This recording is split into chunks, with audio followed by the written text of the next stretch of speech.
Hello. This week, I'd like us to focus our time and attention on a ladder of speaking.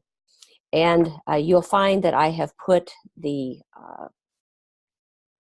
form up, the paper up with this, and it's also what you're seeing hopefully on your screen as we are beginning to talk about this ladder of speaking. In your reading over the last week and this week, it's about this development of relationship and also the resistances that come up in the direction relationship. And the gift of your meeting with your directees from last term into this term is this maturing of relationship with the time then to establish of listening to what I would say is this ladder of speaking. I'm going to kind of use an example of one of my current directees. So I'm going to kind of give a brief bio and some of the ways that I have found this instrument or this what we're listening for to be helpful. So a brief bio is, I'm going to call her Jana. It's a 55-year-old married woman, and I have met with her for the last 2 years.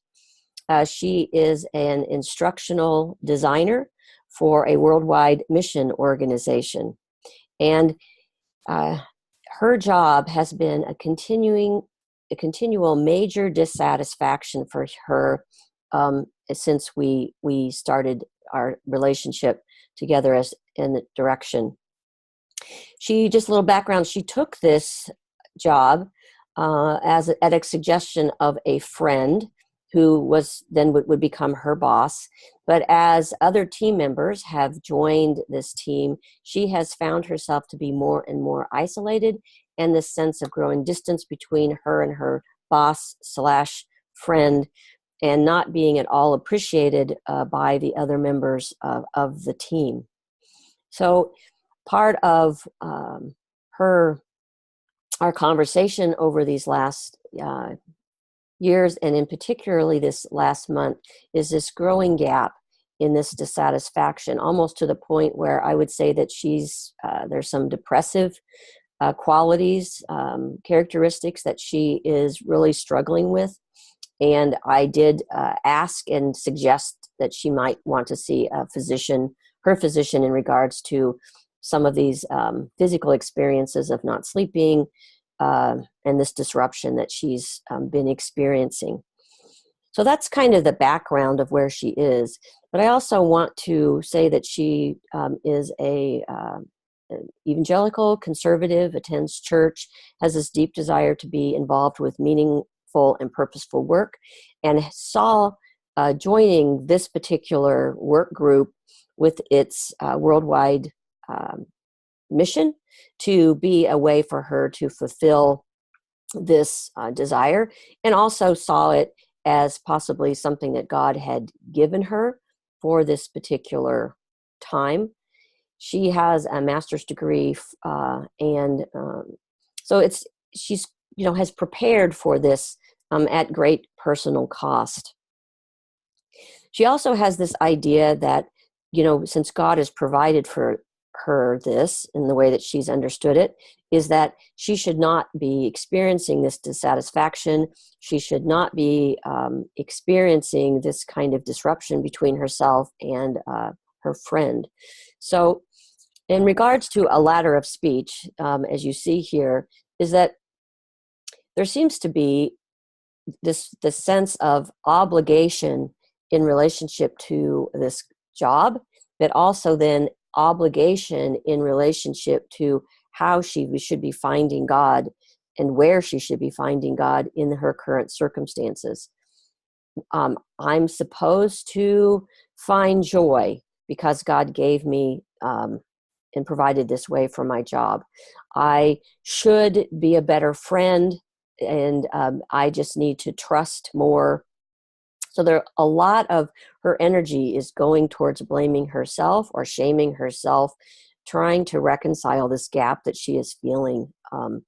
There's historical family issues at stake here, where it seems like she sets herself up often as a victim of a situation. So noticing this language over time, But then this past month, she went to a workshop that was given for those that maybe are in transition, that are older and looking for meaningful work, knowing that there is this discrimination towards older workers. And so it brought a sense of hope. And she talked about what she would enjoy and what she enjoyed about some of the ideas that were expressed in this workshop. I would like this, with creative writing, using her writing not just in an instructional way, but in a more of a creative way. So there was a sense of energy that I brought to her attention as she talked about that.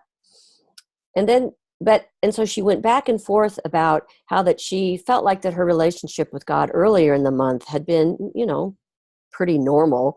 She does a lot of exercise. She has a regular quiet time. But in these last couple of weeks, what she's noticed that there had been this shift, where she really had not felt any kind of desire or need or want to be moving towards God. So we talked a little bit about that shift.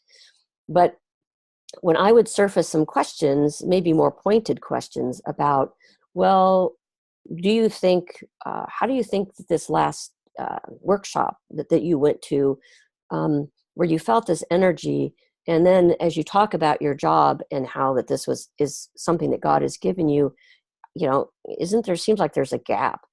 And she kept needing to go back to, but I have to trust God, and I should just be able to find joy in this situation. So I really kind of continued to ask her then, but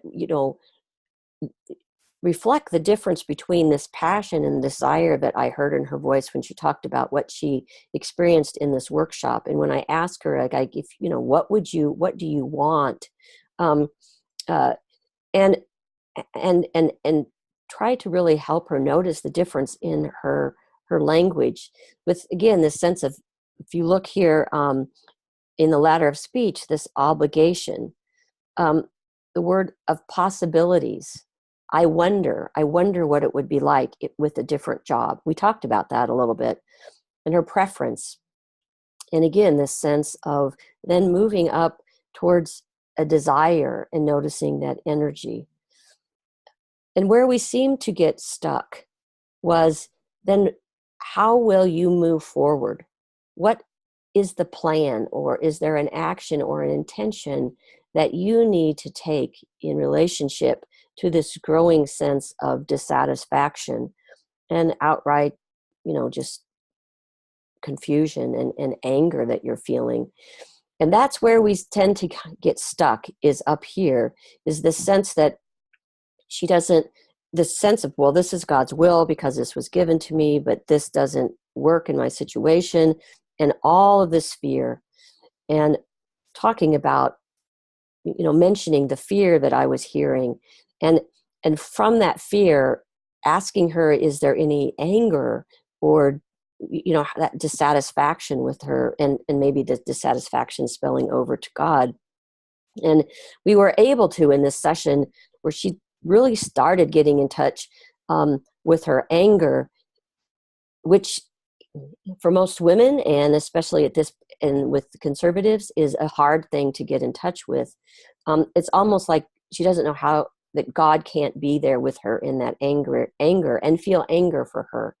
And so we got at the end, we really left, I think, not in, I wish there was this like, wah, but the sense that she is beginning to take action in making a plan of finding a new job. I think partly out of the fear that she's going to lose this job and she can't really afford to be without full-time employment.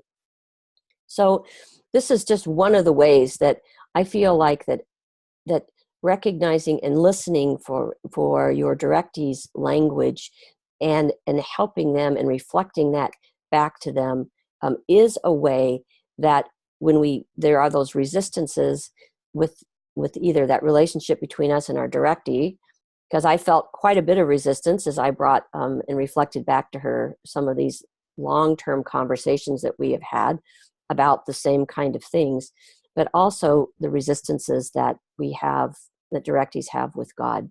So blessings on your week. Lacey and I look forward to seeing you later at our Zoom chat when we'll do more group spiritual direction. Until then, bye.